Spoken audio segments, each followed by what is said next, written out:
की राजनीति, लोकतंत्र का कठोर चेहरा, जहां सत्ता के अंधे युद्ध में हर चाल जायज है। एक क्रांतिकारी जिसने अचानक संन्यास ले लिया, एक उपेक्षित योद्धा जिसने सत्ताधारियों की जड़ मिला दी, एक संरक्षक जिसने युद्ध में कभी शस्त्र नहीं उठाया, एक निर्दोष जिसने कुछ भी नहीं चाहा और सब कुछ गंवा दिया, एक दावेदार जो सत्ता के लिए अपनी जान पर खेल गया, एक उत्तराधिकारी जिसके लिए सत्ता उसका जन्म से अधिकार थी, एक आदि शक्ति जो रणभूमि करने को मजबूर हुई, एक बैरागी जिसने मैदान में आते ही खेल के सभी नियम बदल दिए। राजनीति जहां एक ही सत्य है, जीत किसी भी कीमत पर। वाह वाह,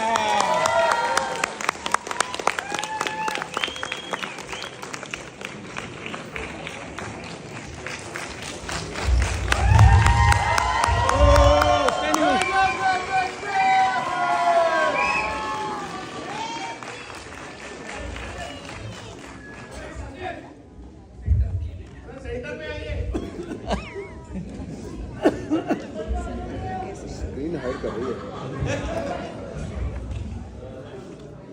जो लोग सेंटर में नहीं, मैं उनको सेंटर में करने की कोशिश कर रहा हूँ। और भरोसा करो, जिस दिन हम सेंटर में होंगे ना शस्त्रुद्ध, उस दिन इंडिया प्रबुद्ध भारत होगा, याद रखना। quick reaction. How he manages to. Hello,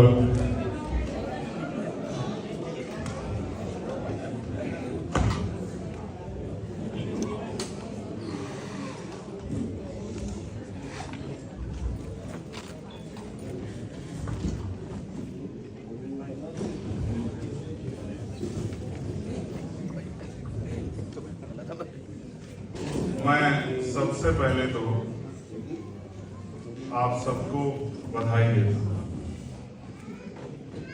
क्योंकि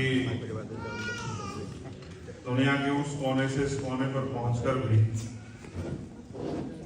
आपने उन महापुरुषों को नहीं भूला है जिनकी वजह से हम लोग हैं। आप यहाँ डॉक्टर बाबा साहब अम्बेडकर की बर्थ एनिवर्सरी सेलिब्रेट कर रहे हैं, और मैं धन्यवाद दूंगा मिड वेस्ट अम्बेडकराइट जो हमारी टीम है, जिन्होंने मुझे यहाँ बुलाया। आना ऑर्गेनाइजेशन, प्रोफेसर केविन ब्राउन और जितने भी साथी यहाँ पहुंचे हैं, वो किसी और संगठन से भी हो सकते हैं, वो दूसरे स्टेट से यहाँ आए। इस प्यार के लिए भी मैं उनका बहुत बहुत धन्यवाद करता हूँ। जो परफॉर्मेंस यहाँ हुई है, छोटे बच्चों से लेके और जो सीनियर साथी हमारे थे, एक जो परफॉर्मेंस जो डॉक्टर बाबा साहब अम्बेडकर की कथा जो वो बहुत मेहनत करके आप लोगों ने तैयार की। मैं उस पूरी टीम को भी बहुत बहुत बधाई देता हूँ। प्रिय साथियों, जब मैं यहाँ अपनी बात को शुरू करूंगा तो मैं डॉक्टर बाबा साहब अम्बेडकर को नमन करूंगा, लेकिन उससे पहले मैं आपको ये बताना चाहता हूं, एक बहुत लंबी लाइन है, एक लेगेसी है जिसको डॉक्टर अम्बेडकर ने फॉलो किया। उससे पहले साहू जी महाराज, फिर राष्ट्रपिता ज्योतिबा फूले, फिर कबीरदास जी, जगत गुरु सतगुरु रविदास जी, महात्मा बुद्ध जी। एक बहुत लंबी हिस्ट्री है जिसको हम लोग फॉलो कर रहे हैं। तो केविन ब्राउन प्रोफेसर यहाँ बैठे हुए हैं, मैं उनको उनके सपोर्ट के लिए जो उन्होंने हमें किया था उस मूवमेंट में, उसके लिए मैं उनको पुनः धन्यवाद दूंगा।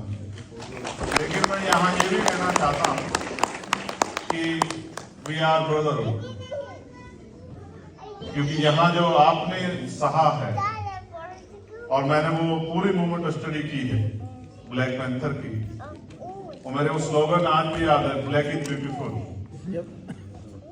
तो ये आंदोलन है और आंदोलन से परिवर्तन होते हैं। एक परिवर्तन हम अमेरिका में भी देखते हैं, अफ्रीकन अमेरिकन जो ब्लैक भाइयों के साथ है, और एक परिवर्तन वहां हुआ है जो 1950 में हुआ, जिसकी देन यहाँ सैकड़ों लोग के रूप में हम लोग बैठे, उनमें से मैं भी। तो मैं बाबा साहब अम्बेडकर तो सूर्य है, वो समुद्र की तरह गहरे हैं, और मैं समझता हूं कि दुनिया में किसी भी जाति का व्यक्ति हो, किसी भी धर्म का हो, अगर वो सीखना चाहे अपने जीवन में, अगर वो परेशान है, अगर वो किसी मुसीबत में फंसा हो, तो उसके लिए डॉक्टर अंबेडकर से बेहतर गुरु शायद जो है उसको नहीं मिल सकता। मैं सभी से बाबा साहब के बारे में सुन रहा हूं, और मैं लगातार ये कहता हूं कि खुद डॉक्टर बाबा साहब अम्बेडकर ये कहते थे कि मुझे पूजने की जरूरत नहीं है, मुझे पढ़ने की जरूरत है। मैं मंदिरों में नहीं हूं, मैं किताबों में, मैं मूर्तियों में नहीं हूं, मैं किताबों में। और आप वो लोग हैं, मैक्सिमम लोग वो हैं जो बाबा साहब की इस बात को मानकर आगे बढ़े हैं, जिन्होंने उनके विचारों को आत्मसात किया। प्यारे साथियों,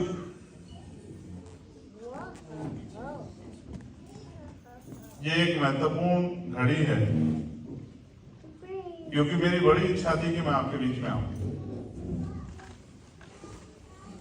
और ये मौका मुझे अगर मिला है तो दुनिया के सबसे महान संविधान की वजह से, जो संविधान सबको बराबरी का अधिकार देता है, जिसे हम भारत का संविधान कहते हैं।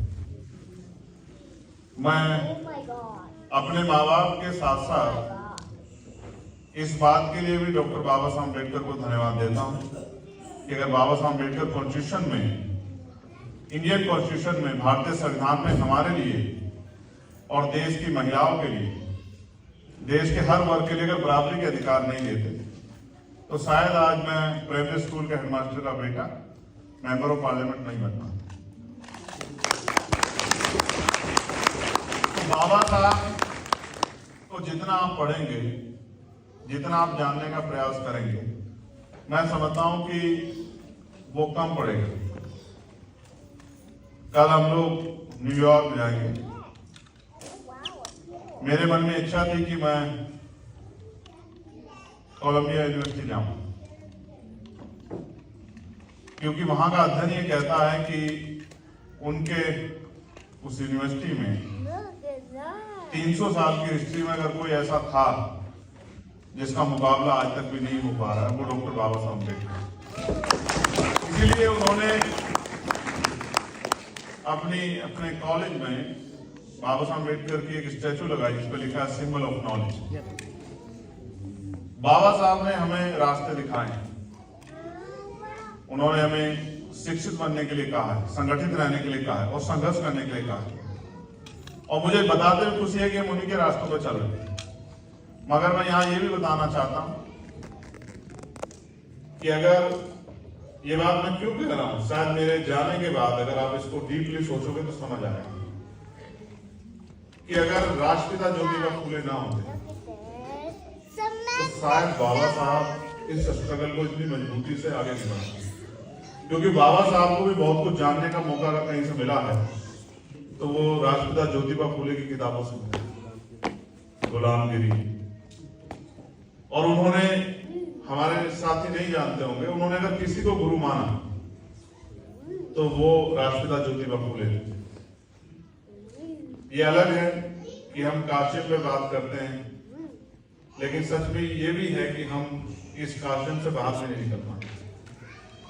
अगर हम महसूस करें कि भारत में जो आंदोलन चले हैं, तो वो आंदोलन पहले उस वर्गों ने चलाए हैं जो वर्ग आज हमसे काफी दूर नजर आ रहे हैं। ऐसा भी समझिए कि हम भी उनको उस तरह से एक्सेप्ट नहीं कर पा रहे हैं कि कुछ परेशानियां हमारे सामने हैं। लेकिन सत्य ये है कि पूरी ऑपरेस्ट कम्युनिटी ने वहां, चाहे वो शेड्यूल कास्ट हो, शेड्यूल ट्राइब हो, बैकवर्ड हो, सब लोगों ने और उनमें जन्मे महापुरुषों ने इस परेशानी को खत्म करने के लिए प्रयास किया है। आप ये भी महसूस कीजिए कि अगर उनके जीवन संघर्ष को हम पढ़ते हैं, जैसे फूले साहब के जीवन संघर्ष को अगर आज हम पढ़े, मुझे कहने में ये भी खेद है कि बहुत सारे घरों तक फूले साहब की तस्वीरें नहीं पहुंची होगी, उनकी इंफॉर्मेशन नहीं पहुंची होगी, लेकिन क्या उनका सहयोग कम है हमें?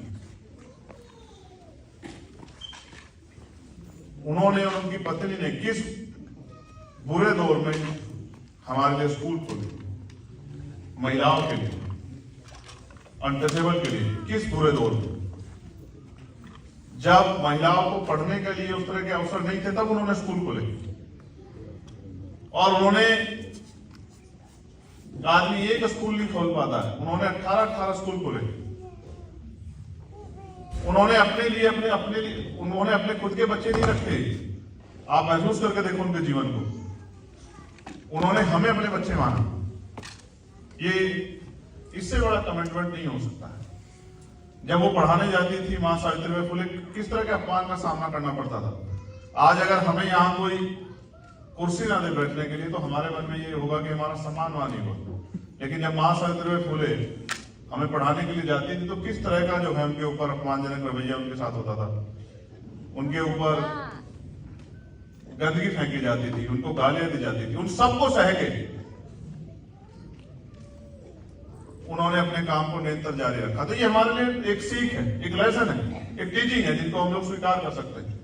संदीप मुझसे कल पूछ रहे थे कि भाई इतना सब कुछ कैसे करते थे। तो मैं जब कहीं मुझे लगता है कि बहुत परेशानियां हैं, तो अपने महापुरुषों को पढ़ लेता हूं कि क्या जो उन्होंने सहा है और आज हम सह रहे हैं, वो ज्यादा था या आज ज्यादा है। तो मुझे ऐसा लगता है उनका संघर्ष ज्यादा था। तो फिर हम लोग चल पड़ते हैं कि जिन्होंजिन्होंने हमसे पहले सहा है, उनकी औलाद हम लोग, तो हम लोग अगर थोड़ा सा सह लेंगे तो क्या जाएगा। मैं कल आपसे जब मिला था गेट टुगेदर में, तो मैंने आपसे कहा था कि कल मैं आपको बाबा साहब के बारे में नहीं बताऊंगा, क्योंकि बाबा साहब के बारे में आप मुझसे मत जानिए। बाबा साहब को जानने की अगर दिलचस्पी आप में हो और आपकी आने वाली जनरेशन में हो, तो आप उनको किताबें दीजिए, उन किताबों को उनको पढ़ना चाहिए। क्योंकि 1 घंटे में, 1 दिन में, और मैं कहूंगा कि 100 घंटों में भी बाबा साहब को नहीं डिफाइन किया जा सकता कि बाबा साहब ने क्या क्या किया और बाबा साहब ने क्या क्या कहा। हालांकि हमने 30-35 मिनट की स्टोरी में देखा है कि उनके जीवन के कुछ हिस्सों को हमारे सामने रखा गया। क्या संघर्ष इतना ही आसान होता है जितना हम उन किस्सों में हमने देखा है? राहुल भाई, उस स्टोरी को देख के बहुत सारे लोगों को, इवन मेरे पड़ोस में जो बैठे थे, उन्होंने कहा कि मुझे रोना आ रहा है। आप देखो, जिन्होंने जिया है उन्होंने क्या महसूस किया, उनकी कहानी हमें प्रेरणा देती है। आप महसूस करके देखो, छोटे छोटे बच्चे बहुत सारे यहाँ हैं। जब उनके बच्चे हमें छोड़ के गए होंगे, तब उनके ऊपर क्या बीती होगी। जब उन्होंने अपने को खोया होगा, उनके ऊपर क्या बीती होगी। अब महसूस करके देखो, एक बार सोचो कि वो आपके periवार के थे, तो कैसा महसूस होगा। खोने का दर्द वही जानता है जिसने खोया, जिसने नहीं खोया वो खोने का दर्द नहीं जानता। हमारे साथी ने आज भगवान पे एक बड़े अच्छा जो है संत तुकाराम जी की और पेरियार साहब की कुछ लाइनें कही। ये अच्छा है, मुझे बड़ा अच्छा लगा कि हम चीजों को समझ रहे हैं। लेकिन इंडिया में मैं जिस तरह की चीज समझता हूं, मैं ये समझता हूं कि उसका जो सबसे बड़ा फेलियर है हमारा वहां, वो ये है कि भारतीय संविधान को सिलेबस का हिस्सा नहीं बनाया गया।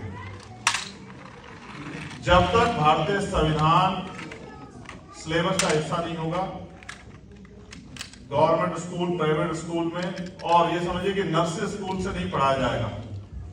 गैर बराबरी, चाहे जाति के आधार पर, चाहे धर्म के आधार पर हो, चाहे आर्थिक आधार पर, जब तक ये लोगों को नहीं पढ़ाया जाएगा, बच्चों को जो प्लेन पेपर है, कोरे कागज, उनको नहीं सिखाया जाएगा, जो व्हाइट पेज, तब तक बात नहीं बनेगी।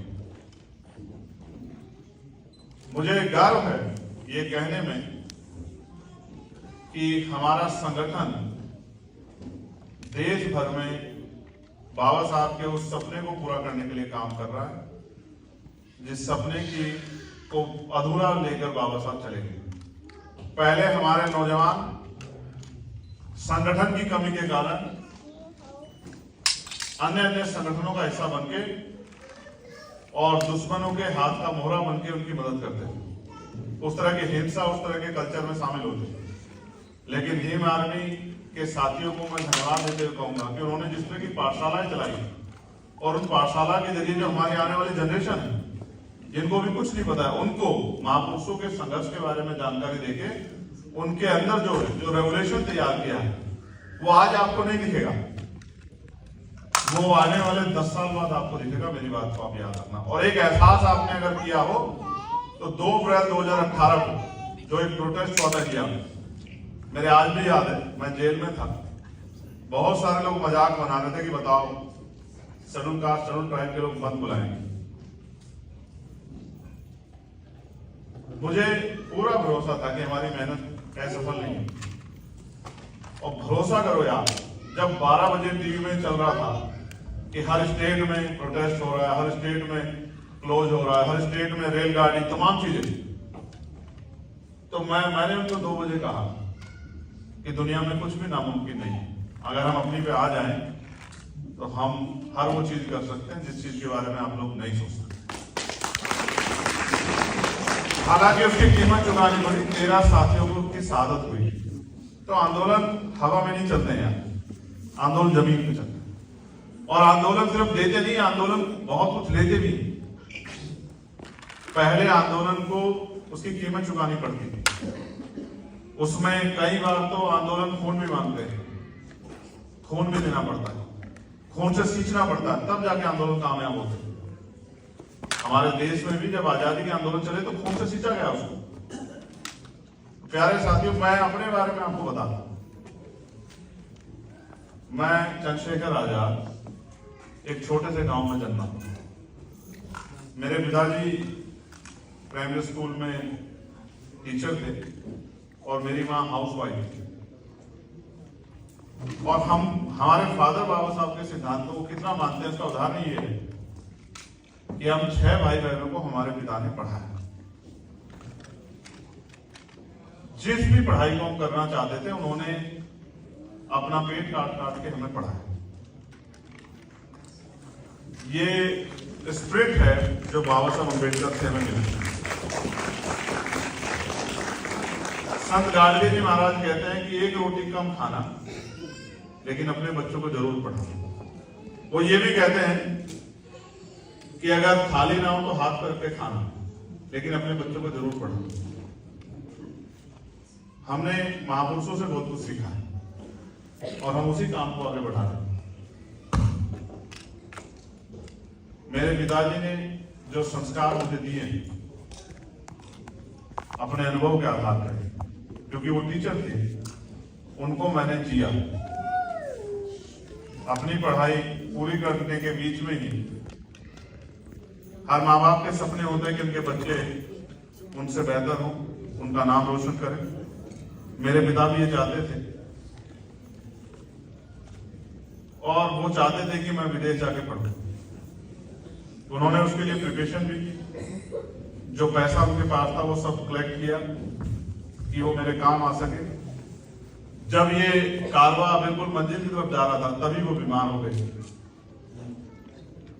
और गरीबी क्या होती है, बेबसी क्या होती है, आप कहानी किस्सों में सुनते होंगे। मैंने इस जिंदगी को जी है कि जब एक तरफ अपने पिता की जिंदगी को बचाने का सवाल और दूसरी तरफ आपके घर में और कोई घर चलाने का जरिया ना हो। वो सपना तो पीछे चला गया, लेकिन एक सपना उस बीच में तैयार था। जब मैं अपने पिता को नहीं बचा पाया, वो दिन था 11 जनवरी 2013 का सुबह के 4 बजे, और उन्होंने मेरे हाथों में दम तोड़ दिया। उस दिन मैंने तय किया था कि हम अपने पिता के अधूरे सपनों को पूरा करें। और वो सपने उनके मुझे लेके नहीं थे। जो उस पीरियड में, जब 2 साल में उनके साथ रहा, जो उन्होंने मुझे सिखाया, जो उन्होंने मुझे बताया, जो उनके मन में दर्द था, वो ये चाहते थे कि मैं कामयाब हूं, लेकिन इस शर्त में नहीं चाहते थे कि मैं कामयाब होकर अपने लोगों के काम ना सकूं। वो चाहते थे कि मैं आगे बढ़ूं, लेकिन इस शर्त में नहीं चाहते थे कि मैं अपने लोगों का हाथ छोड़ूं। वो चाहते थे अगर मैं आगे बढ़ूं तो मैं अपने भाइयों का हाथ पकड़ के रखूं कि जो बाबा साहब अम्बेडकर ने हमें रास्ते दिखाए, उन रास्तों से हम कभी भी अलग ना हो पाए। और मुझे कहने में गर्व है, मेरे फादर तो चाहते थे कि मैं जज बनूं, लेकिन मैं जज तो नहीं बना, लेकिन मैं अच्छा वकील बन। और मैं आज अपने लोगों की वकालत देश की, भारत की सबसे बड़ी पंचायत यानी कि इंडियन पार्लियामेंट में करता हूं। और आप लोग मुझे सुनते भी होंगे। कोई ऐसा विषय नहीं है,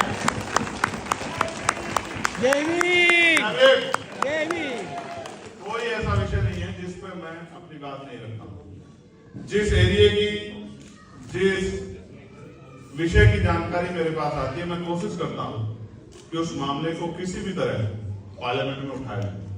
चाहे वो दिल्ली के गुरु घर का जो नहीं बना अभी, वो उसका विषय, या फिर कॉन्स्टिट्यूशन को सिलेबस का हिस्सा कॉन्स्टिट्यूशन बने, या उसका विषय, चाहे वो हमारे बच्चे जो विदेश पढ़ना जाना चाहते हैं उनके लिए गवर्नमेंट योजनाएं बनाए, या जो लोग वहां पढ़ रहे हैं उनके स्कॉलरशिप का मामला, चाहे वो दफ्तरों में काम करने वाले कर्मचारियों के प्रोटेक्शन का मामला हो कि उनके साथ कास्ट में डिस्क्रिमिनेशन ना हो, या गांव में रहने वाली बहन बेटियों या बुजुर्गों के सम्मान का मामला। और मुझे तकलीफ के साथ ही कहना पड़ रहा है कि आजादी के 75 साल बाद भी हम लोग उन ऊंचाइयों को प्राप्त नहीं कर पाए, उन गरिमाओं को प्राप्त नहीं कर पाए जिसके लिए हम लोग भारत का संविधान में अधिकार लेते। आज भी महिलाएं वहां सुरक्षित नहीं, सिर्फ महिलाएं नहीं, आज भी वहां व्यक्ति को उसके कर्म से नहीं, उसकी जाति से पहचाना जाता है। और जब जाति सामने आती है तो इंसान के कर्म पीछे हो जाते हैं। मैं दुनिया के इस कोने पर हूं और मैं ये महसूस करता हूं कि यहाँ के युवा रोजगार के लिए, तरक्की के लिए, आविष्कार के लिए काम कर रहे हैं, लेकिन हमारे यहाँ युवा वो एक दिन आता 14 फरवरी का, कहाँ उम्मीद ना है, जब 14 फरवरी का दिन आता है, यस, तो वो पार्क में घूम रहे होते हैं। वहां जो फ्रेंड्स हैं वो आपस में बैठ के बात ना कर रहे हैं, एक दूसरे से मिलना नहीं, वो उनको रोकने के लिए, वो कहते हैं, इसको कहते हैं वो संस्कृति को बचाने के लिए वो उन पार्कों में लाठी लेके घूम रहे होते हैं। थोड़ा सा दिशाहीन हो गया है, क्योंकि जो सरकार है उन्होंने अपनी तरह के लोग तैयार कर लिए, उन्होंने अपनी तरह की सोच तैयार कर ली। और ये बड़ा इंटरेस्टिंग है, अभी कोर्ट का एक ऑर्डर आया, क्योंकि जैसी सरकार होती है कोर्ट भी वैसे हो जाता है, ये मेरा अनुभव। अभी एक ऑर्डर आया कोर्ट का, जहां बाबा Saheb Ambedkar alienation of cast, उस किताब में जाति के नाश का रास्ता बताते हैं कि इंटरकास्ट मैरिज करनी चाहिए। वहां अभी एक ऑर्डर आया है, उस ऑर्डर में लिखा है कि अगर कोई इंटरकास्ट मैरिज करेगा तो उसकी सुरक्षा नहीं करेगी पुलिस। जब वो माँ बाप से अलग जाके कदम उठा सकता है तो अपनी जान की रक्षा भी स्वयं करे। ये ऑर्डर है। मैं वहां होता तो उन जज साहब से जरूर पूछता, लेकिन जब मैं जाऊंगा तो उन जज साहब से जरूर पूछूंगा कि ये किस क्या दिमाग में चल रहा था जब आपने ऑर्डर दिया। यहां महिलाएं आजाद, यहां पुरुष भी आजाद है, लेकिन वहां महिलाओं पर वो थोपना चाहते हैं जो हमारे घर में, जो हमारे मन में चला रहा है पूर्वाग्रह किसी न किसी वजह से। मैं तो ताज्जुब में मानता हूं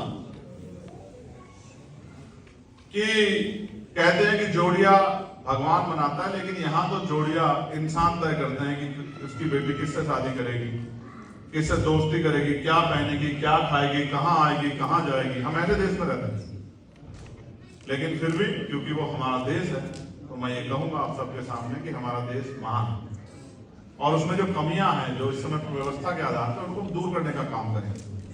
हमारा संगठन जो फंडामेंटल ड्यूटी है, जो कर्तव्य है नागरिकों के और जो उनके राइट्स हैं, उसके लिए लोगों को अवेयर करता है। पाठशाला चला के बच्चों को एजुकेशन की महत्ता बताने का काम करता है। वो जो स्लोगन था ना, वो जो उसके लिए प्रिंटिंग भी बनाई गई, शिक्षा सेनी का वो दूध है जो पिएगा वो दहाड़ेगा, उस बात को आगे बढ़ाता है कि हम लोग शिक्षा की महत्ता को समझें। उसके साथ साथ जहां भी किसी पर अत्याचार होता है, देश का कोई कोना, वो आज का समय ऐसा है कि पुलिस से पहले लोग भीम आर्मी को याद करते हैं और भीम आर्मी के लोग जाके वहां उनकी मदद करते हैं, उनकी सहायता करते हैं। मैंने कुछ भी नया नहीं किया है, मैंने वही किया जो महापुरुष कह के गए। भाई बाबा साहब ने तो कहा ना शिक्षित बनो, हम शिक्षित बना रहे हैं। उन्होंने कहा संघर्ष करो, संगठित रहो। हम संगठन के जरिए लोगों को संगठित कर रहे हैं और संघर्ष किससे करना है और किस लिए करना है ये हम जानते हैं। ये भी बाबा साहब अम्बेडकर ही कह के गए। क्या कहा बाबा साहब अम्बेडकर ने? कहा कि राजनीति में अगर आप हिस्सेदारी नहीं करोगे तो उसका सबसे बड़ा दंड ये होगा कि योग्य लोग आपके ऊपर शासन करेंगे।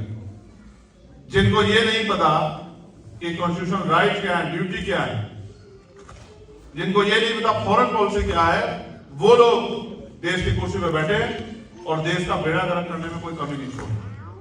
तो हम तो वो कर रहे हैं जो बाबा साहब कह गए। बाबा साहब ने कहा अगर आज हम वहां कोशिश कर रहे हैं, क्योंकि सड़कों पे संघर्ष करने के बाद हमें एहसास हुआ कि सड़कों पे संघर्ष हम कर सकते हैं, लेकिन इससे हम लोग पॉलिसी नहीं बना सकते और बदलाव पॉलिसी से होगा। तो हम उसी बात को फॉलो कर रहे हैं जो बाबा साहब अम्बेडकर ने कहा था कि political power is the master की, इट इज द मास्टर की by which can you open and each door of your success. हम उसी बात को आगे बढ़ा रहे हैं कि हम पॉलिटिकल पावर हासिल करें। और आप देखिए आज हमने थोड़ी सी पॉलिटिकल पावर हासिल करके अपनी बहुत सारी परेशानियों को सरकार के सामने रखे और सरकार को मजबूर किया है उस विरोधाभास के जरिए कि सरकार हमारी बात को माने। जिसका उदाहरण मैं आपको बताता हूं। सतगुरु रविदास जी महाराज की जयंती का जब प्रकाश पर्व आया था, उससे पहले मैं सीरसगढ़ डेरे में था, हरियाणा। महाराज निरंजन दास जी ने मुझसे कहा कि भाई हम जो ट्रेन लेके जाते हैं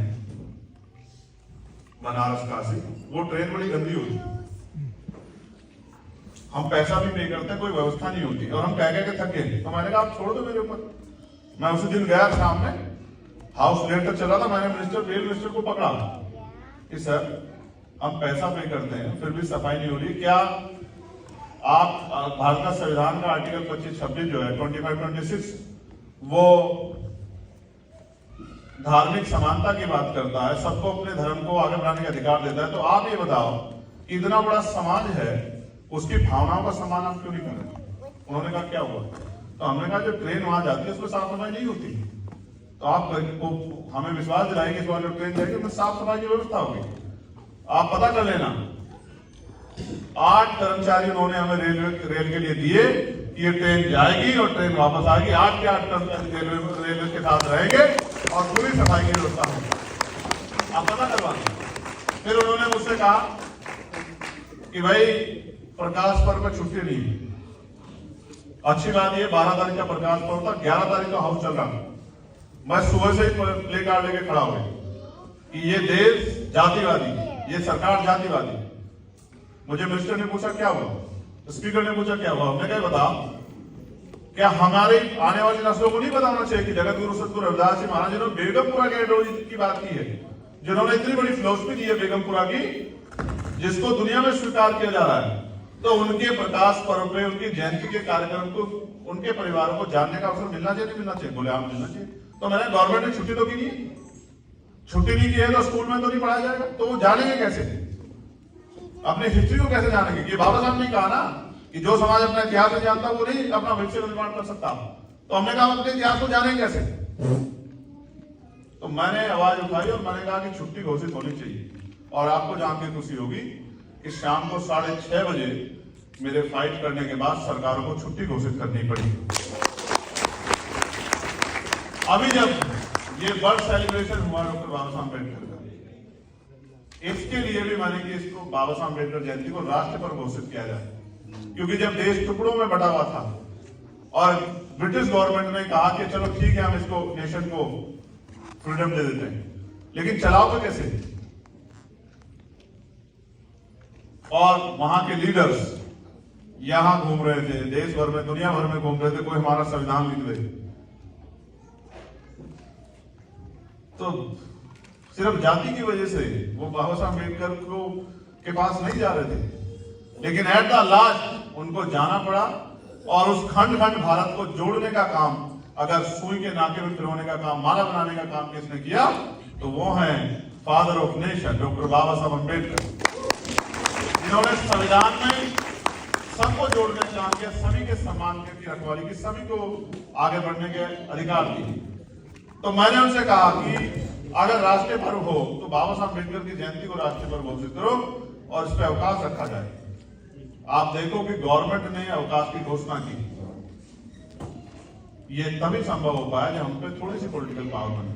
आज भी हम लोग बजट में हिस्सेदारी के लिए वहां फाइट करते हैं कि जो बजट बन रहा है उसमें हमारी जो संख्या, उसके आधार पर हमें जो है रिसोर्स मिलने चाहिए, और हमें ना के बराबर मिलता है। हम लगातार कोशिश कर रहे हैं कि जो हमारे हिस्से का अधिकार है वो छीना ना जाए। और आपको जानकर बड़ा दुख होगा कि वहां बहुत सारी पार्टियां जो कहती हैं कि हम डॉक्टर अम्बेडकर के विचारों पर चल रहे हैं, लेकिन मैं आपकी जानकारी के लिए बता रहा हूं, तो मेजर पार्टी जो है कांग्रेस एंड बीजेपी, तो बीजेपी ने मध्य प्रदेश के साथ ही भी यहाँ 95 करोड़ रुपए जो है वो अपनी योजनाओं में इवन गाय के नाम पर लगा दिए। वो जो पैसा शेड्यूल कास्ट शेड्यूल ट्राइब के बच्चों का था, स्कॉलरशिप का पैसा। और कांग्रेस गवर्नमेंट में कर्नाटक और तेलंगाना में 1400 करोड़ रुपए जो SC/ST वेलफेयर का था वो लगा दिया अपनी गारंटी योजना को पूरा करने के लिए। जब मैंने पार्लियामेंट में सवाल करा किया तब जाके उनको याद आई, उनको लगा कि अब इनके लिए कोई बोलने वाला है। तो मैं तो वो कर रहा हूं वहां जो बाबा साहब अम्बेडकर हमें बता के गए। और मैं जिनको नेता मानता हूं, राजनीतिक गुरु मान्यवर साहब श्री काशीराम, उन्होंने हमें कहा कि मुर्दा लोग मिशन नहीं चलाते और जिंदा लोग मिशन को रुकने नहीं देते। हम मुर्दा लोग नहीं हैं, हम जिंदा हैं। हम मुर्दा तब तक थे जब तक भारत का संविधान में बराबर के अधिकार नहीं देता, लेकिन जब भारत के संविधान ने हमें बराबर के अधिकार दिए जो वर्तमान का संविधान है, तब के बाद हम मुर्दा कौम नहीं। और हमने खुद को साबित किया और इसके गवाह मेरे सामने बैठे ऑल ऑफ यू, कि हमने अपनी एजुकेशन के दम पे यहां आके अपना स्थान बनाया। और अगर असल में कहीं बाबा साहब के सपनों की दुनिया बन रही है तो वो यहां है, जहां मानव मानव एक समान।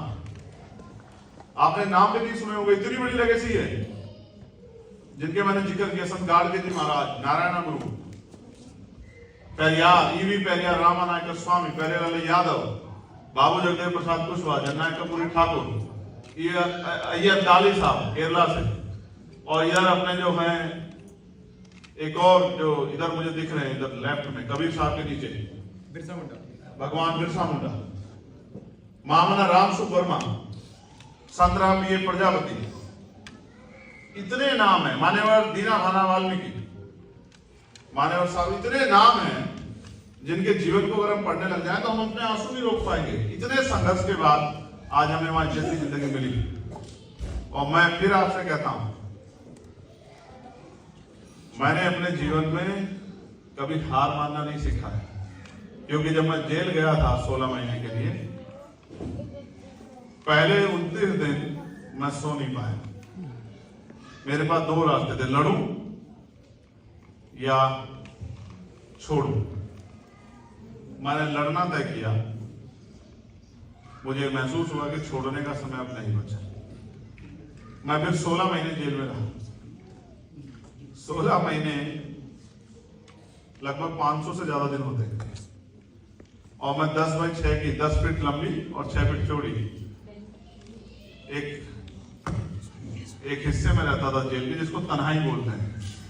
और ये वो एरिया है जो जिन लोगों को फांसी दी जाती थी उनको रखा जाता था कि वो सोसाइटी से अलग थलग हो जाए। जब उनको फांसी दी जाए तो उनके ऊपर इस तरह का प्रेशर ना बने। मैंने 16 महीने उसमें रातें काटी। हर रात के बाद मैं सोचता था कि किसी ना किसी तो सवेरा आएगा कि मैं रोशनी को देखूंगा और बाहर निकल के अपने लोगों के लिए काम करूं। आपको जानकारी दूं कि 4 महीने बाद मेरी बेल हुई। मैं आराम से पढ़ के सोया कि भाई ठीक है, कल सुबह का सूर्य मैं बाहर देखूंगा अपने साथ। रात को 3 बजे मुझे कर्मचारियों ने उठाया जेल के ऑफिसर ने आकर और मुझे कहा कि आपको एक साइन करना है। तो मैंने कहा इस समय क्या साइन का क्या मतलब। मैं जब गया ऑफिस में तो मुझे पता लगा कि मेरे ऊपर NSA लगा दी, नेशनल सिक्योरिटी एक्ट, और मुझे 12 महीने के लिए फिर से जेल में डाल दिया।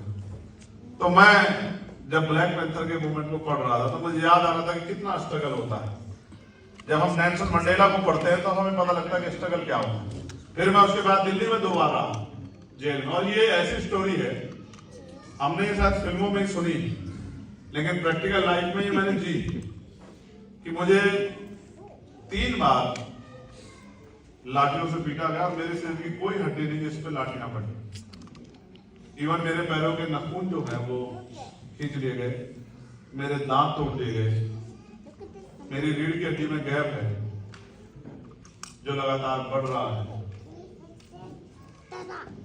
मैं समझता हूं कि जानवर को भी इतना नहीं सताया जाता जितना सरकार एक अम्बेडकराइट को उनके खिलाफ लड़ने में सताने का काम इंडिया में करता है। ऐसे बहुत सारे मेरे भाई जो अभी वहां जेलों में सड़ रहे हैं, जिनको पूछने वाला कोई नहीं, जो किसी ना किसी अपने समाज की, चाहे मुस्लिम हो, चाहे वो जैन हो, चाहे वो सिख हो या बौद्ध हो या क्रिश्चियन हो, जो अपनी लड़ाई लड़ते हुए जेलों में गए। जब इससे भी बस नहीं चला तो मेरे ऊपर गोली चलाई गई।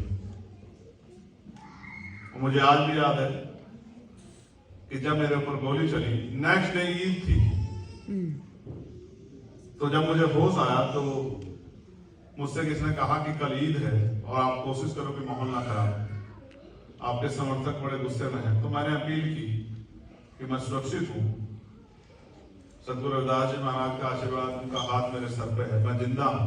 आप लोग ऐसा कोई काम मत करना जिससे कि बीमारी के ऊपर कोई सवाल ना करे। जितनी मेरी उम्र नहीं, इससे ज्यादा मुकदमे मेरे ऊपर है, जो सारे के सारे लोगों की लड़ाई लड़ते हैं। जब ADR की रिपोर्ट छपी थी इंडिया में कि सबसे ज्यादा मुकदमे किसके ऊपर है जो चुनाव लड़ रहा था, उसमें मेरा नाम सबसे फर्स्ट। इतना बड़ा छापा गया था, वो सारे मुकदमे लोगों की लड़ाई लड़ने के हैं। कोई भी मुकदमा किसी फ्रॉड का नहीं, किसी को पीड़ा पहुंचाने का नहीं है, सारे मुकदमे अपने लोगों की लड़ाई लड़ने। दूर से बैठ के आप चंद्रशेखर से 1000 सवाल कर सकते हो, जो आप मीडिया में देखते हो, जो व्हाट्सएप यूनिवर्सिटी में आता है, इधर ये इधर वो सब चीजें। लेकिन मैं आपको गारंटी से कहता हूं कि मेरे साथ 1 महीना काम करके देखिए, आपको एहसास हो जाएगा कि लड़ाई किसे कहते हैं। जब आप घर से निकलते हैं तो ये नहीं पता कि आप वापस घर इसी हालत में आएंगे नहीं आएंगे। और मेरी माँ मुझसे कहती थी, एक बार हुआ ये था, वो किस्सा आप लोगों ने छेड़ा है हाथरस का। मैं जब हाथरस में गया रात में तो पुलिस मुझे अरेस्ट करके घर पे आई। तो मेरी माँ ने मुझसे कहा कि एक इंस्पेक्टर, एक पुलिस के अधिकारी मुझे कह के गए हैं कि अपने बेटों को रोको, अगर ये इसी तरह से दौड़ने की कोशिश करेगा तो पुलिस इसको मार देगी। तो मेरी माँ ने मुझसे कहा, माँ होती है ना, माँ के इतना प्रेम कोई नहीं करता। माँ का जो प्रेम होता है उसमें कोई लालच नहीं होता। मेरे आज भी याद है जब मैं रात को मोटरसाइकिल पे, मैं और हमारे बीमार के साथी विनय भाई, सब लोग हम लोग आते थे रात में, तो जब मैं थका हुआ कहीं भी पड़ के सो जाता हूँ, मेरी माँ जागती रहती थी कि वो आएगा तो वो मुझे चादर देने के लिए, ये पूछने के लिए खाना खाया नहीं खाया। माँ होती। तो मेरी माँ ने मुझसे हाथ जोड़े कहा, मैंने कहा कि मुझे जाना है, तो बोली वो तुझे मार देंगे। मैंने उनको कहा कि ये बताओ, अगर वो बेटी होती जिसने आपकी कोख से जन्म लिया, तो क्या आप मुझे रोकती है जाने देती? फिर मेरी माँ ने मुझे कभी नहीं रोका। फिर मेरी माँ ने कहा जाओ। तो मैं फिर आपसे कह रहा हूं, बाबा साहब अम्बेडकर को आज भारत के लोग, राजनीतिक लोग, सामाजिक लोग उनके एनिवर्सरी सेलिब्रेट करते हैं, चाहे वो मन से करें या दिखावे के लिए करें। वो उनके नारे भी लगाते हैं। वो कोई भी पॉलिटिकल पार्टी हो, चाहे वो बाबा साहब से सहमत रही हो या असहमत रही, लेकिन आज ऐसी सिचुएशन है वहां कि किसी की भी राजनीति बाबा साहब अम्बेडकर के बगैर नहीं चल सकती। हर आदमी को बाबा साहब अम्बेडकर का फोटो अपने बैनर पर लगाना पड़ा। कई पार्टियां तो बाबा साहब अम्बेडकर की जयंती की बधाई देती हैं। ये बड़ा इंटरेस्टिंग है। कई पार्टियां बाबा साहब अम्बेडकर के जन्मदिन की बधाई देती है, बाबा साहब की फोटो नहीं लगाती। फोटो अपनी लगाती है और जन्मदिन की बधाई बाबा साहब अम्बेडकर के देती है। इस सिचुएशन में इंडिया आज है कि वहां बाबा साहब अम्बेडकर के बगैर एक पत्ता भी नहीं हिल सकता है। और अगर प्रेजेंट की जो गवर्नमेंट है, जिसको हम भारतीय जनता पार्टी कहते हैं, वो सबसे ज्यादा विरोधी है उनका संगठन बाबा साहब अम्बेडकर का, क्योंकि जीते जी बाबा साहब अम्बेडकर की सब यात्रा निकाली थी उन लोगों ने। जब हिंदू कोड बिल पे बाबा साहब देश की महिलाओं के लिए, सिर्फ शेड्यूल कास्ट शेड्यूल ट्राइब की महिलाओं के लिए नहीं, बैकवर्ड की महिला, टोटल महिलाओं के लिए, जब वो उनके बराबरी के अधिकार मांग रहे थे, संपत्ति में उनके अधिकार मांग रहे थे, जिन्होंने बाबा साहब की जीते जी सब यात्रा लगाई, वो निकाली, आज वो सबसे बड़ा झंडा बाबा साहब अम्बेडकर का लेकर घूमते हैं। ये हुआ है पिछले 10-12 साल में बदलाव। आप ये देखिए, अभी कनाडा में नहीं, और सॉरी न्यूयॉर्क में बाबा साहब अम्बेडकर की जयंती को 14 तारीख को वहां पर डॉक्टर अम्बेडकर डे के रूप में मनाया गया। मेरे आने का इतना असर था कि वहां के मिनिस्टर को आना पड़ा, और ये जो चर्चा यहां चली है, उस चर्चा को किसी और तरफ मोड़ने की कोशिश की गई कि हम कोशिश कर रहे हैं बाबा साहब अम्बेडकर के जयकारे लगाने, जय भीम, सिर्फ जय भीम का नारा लगाना उनको मानना नहीं, उनके विचारों पर चलना ही बाबा साहब अम्बेडकर को मानना है, उनके अधूरे काम को पूरा करना ही बाबा साहब अम्बेडकर को असल में मानना है, और उनके अधूरे सपने को पूरा करने के लिए जीना ही असल में अम्बेडकर होना। और मैं बड़े गर्व से कह सकता हूं कि मैं अम्बेडकर, मैं डॉक्टर अम्बेडकर के विचारों को आगे बढ़ाने के लिए अपने साथियों के साथ संघर्ष कर रहा हूं। और एक स्लोगन मुझे याद है काशीराम साहब का, वो कहते थे जो लोग नहीं बिकते उनकी तस्वीरें बिकती।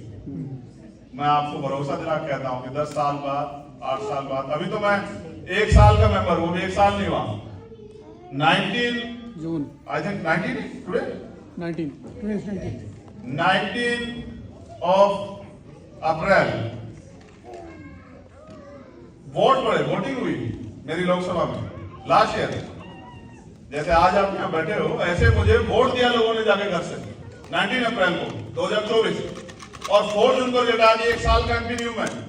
लेकिन आप पता करके देख लो, अगर बोध गया के प्रकरण को भी किसने उठाने का काम किया है तो अकेला चंद्रशेखर आजाद। और मैं ये नहीं कह रहा हूं सिर्फ उठाने का काम किया है, मैं आपको वचन देके कहता हूं कि बोध गया हम लोग लेके रहेंगे, धरती पे खड़े होकर आपसे कह रहा हूं, मेरी बात को आप याद है ना, कोई भी रोक सकता है, हम पूरी कोशिश करेंगे। मैं 12 तारीख में वहां जाऊंगा और 12 तारीख में जाके सरकारों को बता के आऊंगा कि वो मन पक्का करें, क्योंकि ये जगह हम आप ज्यादा दिन उनके कब्जे में नहीं रहने देंगे। फिर मैं आपसे कह रहा हूं, मैंने एक चीज को जाना और माना, जिनका राज नहीं होता उनका धर्म भी आगे नहीं बढ़ता। आज जो सिचुएशन है इंडिया की, वो इसलिए है कि हम वहां पावर में नहीं। और मैंने कल आपको एक चैलेंज करते हुए कहा था कि आप एक काम बताना मुझे कि बॉस ये काम आप पावर में आके नहीं कर सकते, बस एक काम को छोड़ के। वो मैंने सब जो साथी थे उनको बताया कि वो क्या काम है, एक उस काम को छोड़ के आप मुझे बता दो कि सर ये काम है जो आप आगे पावर में नहीं कर सकते। और मैं आपको 2 चीजें बता के अपनी बात को बहुत खत्म करूं, क्योंकि मुझे भी शायद फ्लाइट का भी टाइम हो रहा है, 8 मिनट रहे। मैं बड़ा इंटरेस्टेड था कि आप लोगों के प्रोग्राम देखूं, तो उसमें बहुत समय चला गया है। मैंने वहां 2 पॉलिसी को की। पहली एजुकेशन पॉलिसी, इसका कल मैंने जिक्र किया। एजुकेशन पॉलिसी को हम लोग कैसे अच्छा बना सकते हैं जिससे कि हर व्यक्ति को अच्छी शिक्षा मिले, गुणवत्तापूर्ण। तो उसके लिए मैंने पार्लियामेंट में कहा था कि सर एजुकेशन पॉलिसी को थोड़ा सा हमें चेंज करना है, और वो पॉलिसी ये होनी चाहिए कि नीचे से लेके जो सबसे छोटी इकाई है लोकतंत्र की, जिसको हम ग्राम पंचायत का मेंबर कहते हैं, आई थिंक आपके डिस्ट्रिक्ट में, आपके स्टेट में क्या कहते हैं मुझे नहीं पता, लेकिन जिसको ग्राम पंचायत का मेंबर कहते हैं, पंच, पंजाब में पंच कहते हैं, और जो सबसे बड़ी इकाई जिसको हम राष्ट्रपति कहते हैं, महामहिम राष्ट्रपति, ये जितने भी इसके बीच में पोस्ट आती है, चाहे वो गवर्नर हो, चाहे वो चीफ मिनिस्टर हो, चाहे वो एमएलए हो या एमपी हो, सबको, उनके बच्चों को, जितने ब्यूरोक्रेट्स हैं नीचे से लेके और चोटी तक का, डीएम हो, एसएसपी हो, डीआईजी हो, आईजी हो, चीफ सेक्रेटरी हो, प्रिंसिपल सेक्रेटरी हो, एडिशनल सेक्रेटरी हो, या वो सीईओ हो, एडीएम हो, एसडीएम हो, सबके बच्चों को और जितने भी अभिनेता और बिजनेसमैन हमारे जो सरकारी सुरक्षा लेके बैठे हैं, उनके बच्चों को सरकारी स्कूल में पढ़ाइए। आप ये देखना, ये फ्लोर है और एक ही टेबल पे जब किसान का बेटा और कलेक्टर का बेटा और मंत्री का बेटा बैठेगा, आप देखना कि पढ़ाई जो है वो प्राइवेट स्कूल तो कुछ भी नहीं बचेगा, उसके मुकाबले की पढ़ाई कहीं होगी नहीं। आप मेरी बात को याद रखना। और वो पढ़ाई इतनी सस्ती होगी कि हर गरीब से गरीब आदमी अपने बच्चों को पढ़ा पाए। और शिक्षा हमारे लिए वेपन है। जब हम इस हथियार का सही प्रयोग करेंगे तभी हम लोग तरक्की कर सकते हैं। एक मैंने हेल्थ पॉलिसी में भी सेम सिचुएशन वो की, क्योंकि बहुत पैसा लगता है। मैं नहीं बचा पाया अपने फादर को, पैसे की कमी कारण। अगर मेरे पास पैसे हो तो मैं विदेश में ट्रीटमेंट करा देता। आज मेरे फादर जिंदा होते, आप लोगों के पास में बैठे होते, यहाँ नहीं होते तो घर पे बैठे होते, लेकिन आज वो नहीं है क्योंकि मेरे जेब में पैसा नहीं था, मेरे साथ कोई पावर स्ट्रक्चर नहीं था, मैं उनको भर्ती नहीं करा पाया, उनका इलाज नहीं करा पाया, वो मुझे छोड़ के चले गए। तो मैंने ऐसे ही एक पूरी व्यवस्था दी है कि हेल्थ सिस्टम कैसे सुधर सकता है, कैसे गरीबों को अच्छा इलाज मिल सकता है। दूसरा, मैंने एक प्राइवेट मेंबर बिल पेश किया था। ये आर्थिक रूप से सशक्तिकरण के लिए है कि प्राइवेट सेक्टर में रिजर्वेशन दिया जाए। मुझसे पूछा गया कि आपको इसको विषय पेश करने का तर्क क्या है, तो मैंने उनको बताया। कल मैंने संदीप को उस पर थोड़ा सा ब्रीफ किया कि मैं बताता हूं प्राइवेट सेक्टर क्या होता है, आप भी जान लो। ये कोई हम ऐसी डिमांड नहीं कर रहे हैं जो गलत डिमांड है। प्राइवेट सेक्टर बनता कैसे? गवर्नमेंट की जमीन बिजनेसमैन को दी जाती है। जो जमीन करोड़ों रुपए की है वो कोड़ियों के भाव दी जाती है। 100 रुपए लीज पे, 2 रुपए लीज पे, 1 रुपए लीज पे, 10 रुपए लीज पे। जो जमीन गवर्नमेंट की है, जनता की जमीन, उस जमीन को कोड़ियों के भाव बिजनेसमैन को दिया जाता है। फिर उसे इंडस्ट्री लगाने के लिए लोन दिया जाता है। फिर उसको टैक्स में छूट दी जाती है कि 10 साल आपने टैक्स नहीं लेंगे, आप चलाओ, इंडस्ट्री को डेवलप करो। कई बार उसका बहुत सारा लोन माफ किया जाता है। इस तरह जाके जो है प्राइवेट सेक्टर बनता है। जमीन देश की, जो उसको लोन दिया गया वो पैसा देश का, जो उसको टैक्स में छूट दी गई वो सारा पैसा देश को मिलता। सब कुछ देकर वो कहते प्राइवेट सेक्टर का मालिक वो बिजनेसमैन होगा। How can possible? पैसा हमारा, जमीन हमारी, सब कुछ हमारा, लेबर हम करेंगे, लेकिन हिस्सेदारी हमें उसमें नहीं मिलेगी। तो मैंने इसलिए उनको कहा कि आज देश को नीड है, क्योंकि सरकारी जॉब खत्म हो रही है, तो प्राइवेट सेक्टर जो 98% है उसमें आप हमें रिजर्वेशन दीजिए कि शेड्यूल कास्ट, शेड्यूल ट्राइब और बैकवर्ड के लोग मुख्य धारा में आके बैठ सके। क्योंकि जब तक ये मुख्य धारा में नहीं आएंगे, जब आप सामने संविधान सौंपा था, आपको याद है उनका भाषण क्या था? उनका भाषण था कि आज हम विरोधाभास की जिंदगी कदम रख रहे हैं। राजनीति में 1 वोट 1 वैल्यू, राजनीति में तो हम लोग बराबर हो जाएंगे, लेकिन जब तक देश में सामाजिक गैर बराबरी रहेगी जाति के आधार, और जब तक देश में आर्थिक गैर बराबरी रहेगी, एक आदमी इतना अमीर है कि उसको ये नहीं पता उसमें कितनी प्रॉपर्टी, और एक आदमी साल में है कि उस पर खाने के लिए रोटी नहीं है, उस पर छत छिपाने के लिए छत नहीं है, उस पर उसके बच्चों पहनने के लिए, अपना तन ढकने के लिए कपड़े नहीं है। जब तक ये गैर बराबरी रहेगी आर्थिक रूप से, तब तक राजनीतिक लोकतंत्र, सामाजिक लोकतंत्र नहीं बन सकता है। और आज भी देश में वो सिचुएशन है। तो बाबा साहब ने, मैं कंप्लीट करता हूं, कहा कि हमें सबको मिलकर प्रयास करना चाहिए कि सामाजिक और आर्थिक गैर बराबरी दूर हो। आज कहां खड़े हम लोग? अगर चुनाव लड़ना है छोटा सा तो करोड़ों रुपए चाहिए। क्या हर गरीब आदमी, जैसे हमारे इलेक्शन कमीशन ने हमारे अनाउंस किया है कि आप 35 लाख रुपए खर्च कर सकते हो असेंबली इलेक्शन में। आप आइडिया लगा सकते हो कि 35 लाख कितने लोग अकाउंट में होंगे इंडिया में? कितने % लोग होंगे ऐसे? क्या वो गरीब आदमी जो सफाई का काम करता है, जो खेतों में काम करता है, जो भट्टे में काम करता है, कोल्हू में काम करता है, जो मेहनत मजदूरी करता है, क्या उसके अकाउंट में 35 लाख रुपए हो सकते हैं? तो ये लोग तो लड़ ही नहीं सकते ना। ये तो गवर्नमेंट इंस्टीट्यूशन कह रहा है कि इतने पैसे आप खर्च कर सकते हो। वहां चुनाव में करोड़ रुपए खर्च होते हैं। ये एक फॉर्मूला है। आज समय की कमी है, मैं फिर कभी दोबारा अगर मौका मिला तो आपको बताऊंगा कि फॉर्मूला क्यों इख्तियार किया गया है। ये फॉर्मूला बाबा साहब को हराने के लिए बनाया, क्योंकि जब बाबा साहब ने वोट का अधिकार दिला दिया था तो दुश्मन ये सोच रहा था कि डॉक्टर अंबेडकर के लोग तो शासक बन जाएंगे। तो तब उन्होंने एक रणनीति बनाई कि डॉक्टर अंबेडकर के लोगों के पास वोट है और हमारे पास नोट है, हम इनकी वोट को नोट से खरीद लेंगे। और यही लंबे समय चलता रहा। बड़ी मुश्किल से उनके बाद जो महापुरुष साहब माननीय काशीनाथ साहब, उन्होंने नोट वोट का बिकना बंद कराया। लेकिन अब वो अनाज पे खरीदने लगे हैं। अब वो एक योजना, ये लाडली बहन योजना में उस तरह से वोट खरीदने लगे हैं। अब बहुत कुछ जो है, जो इलीगल था वो लीगल हो गया है। तो हम कोशिश कर रहे हैं कि अपने लोगों को वोट के वैल्यू समझाएं। वोट का अधिकार बिकने के लिए नहीं मिला है, वोट का अधिकार गुलामी से मुक्ति के लिए मिला है। बदलेगा, वो सिस्टम बदलेगा जिससे हम लोग लड़ रहे हैं, लेकिन उसमें मुझे आपकी मदद की जरूरत पड़ेगी। अगर आप चाहते हैं कि बाबा साहब का सपना पूरा हो तो फिर आपको मुझे मौका देना पड़ेगा।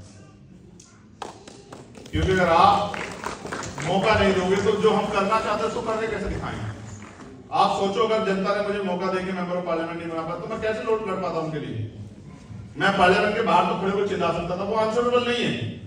पार्लियामेंट में आंसरेबल है, तो जब मैं पार्लियामेंट में नहीं होता तो कैसे आप लोगों की आवाज उठा पाता।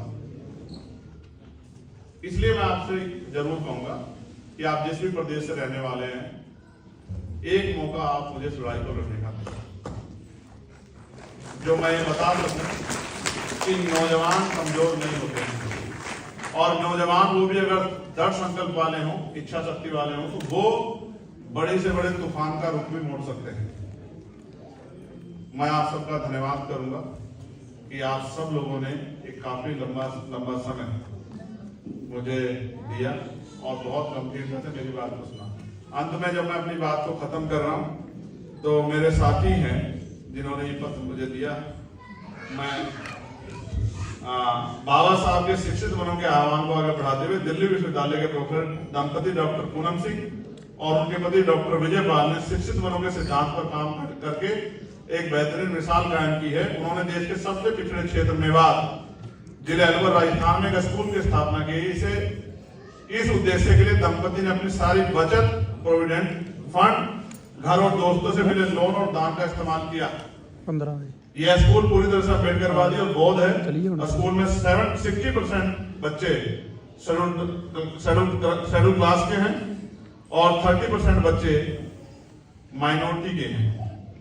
और इसको सपोर्ट भी कर रहे हैं हमारे यहाँ से डॉक्टर गैरी बग्गा और हमारे गंगा जी जो हैं, वो इसको सपोर्ट भी कर रहे हैं। मैं इनका धन्यवाद करूंगा कि वो एक अच्छा काम कर रहे हैं और उनके लिए मंगल कामना करता हूं। मैं संदीप भाई और उनकी पूरी टीम के लिए मैं